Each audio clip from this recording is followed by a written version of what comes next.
4 dogs, 4 countries. One thing none of them could understand, that the person they were waiting for was never coming back. Tokyo, 1924. Every evening a professor stepped off the train at Shibuya Station, and every evening his dog was already there waiting at the gate. His name was Hachikō, an Akita with one ear that never quite stood up. For 16 months this was their whole world, the train, the gate, the walk home together. Then, one morning in the spring of 1925, Professor Ueno left for work and died there without warning. He never came back to the station. Hachikō came anyway. The next evening, and the evening after that, back to the same gate, waiting for a train that would never bring his owner home. At first no one cared. The station staff shooed him off. For years he was just a stray in the crowd. Until 1932, when a newspaper finally told his story. The old dog, it said, who had waited 7 years, and a whole city's heart turned at once. He waited 9 years, 9 months. In 1934, they built him a statue, and Hachikō was there at his own monument, still watching the gate.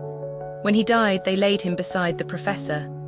Years later, during the war, his statue was melted down for metal, so the sculptor's son made it again.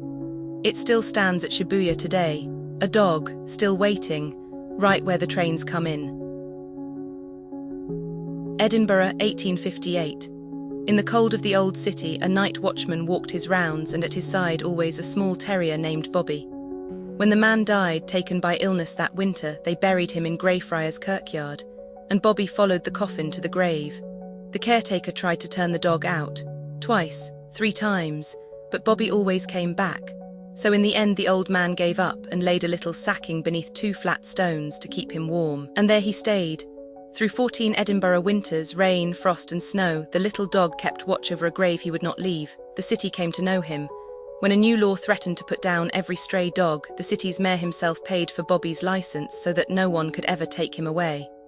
When Bobby died, they could not bury him with his master. Holy ground was only for people, so they laid him just inside the gate, a few steps away, close enough. Now, was it really one dog for all those years?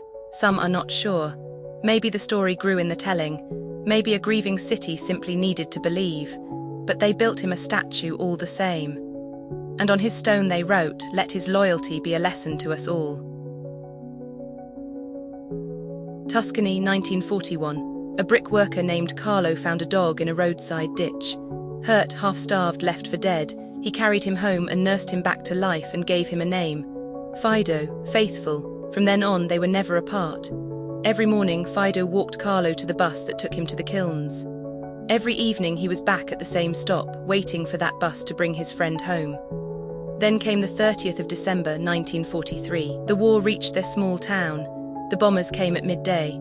And when the dust settled, more than 100 people were gone, Carlo among them. That evening Fido went to the bus stop the way he always did. The bus came, the doors opened, and Carlo did not step down, so Fido waited. And the next evening he waited again. For 14 years, more than 5,000 evenings, he went back to that same stop and watched the same doors open for a man who was never on the bus. The whole country came to know him. In 1957, the town gave him a gold medal, and Carlo's widow stood there in tears beside the dog who still believed. When Fido died, they cast him in bronze in the town square.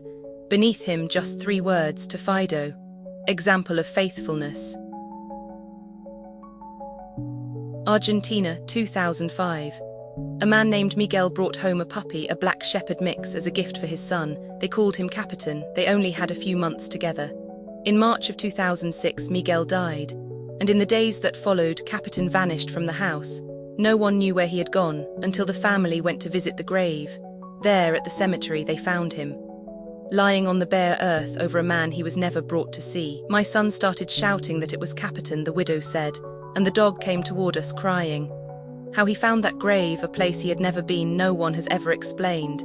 Even the family will tell you they have no idea. They tried to take him home. He kept coming back, so the cemetery keepers took him in. They fed him, they cared for him year after year, and the graveyard became the only home he wanted. He stayed 11 years.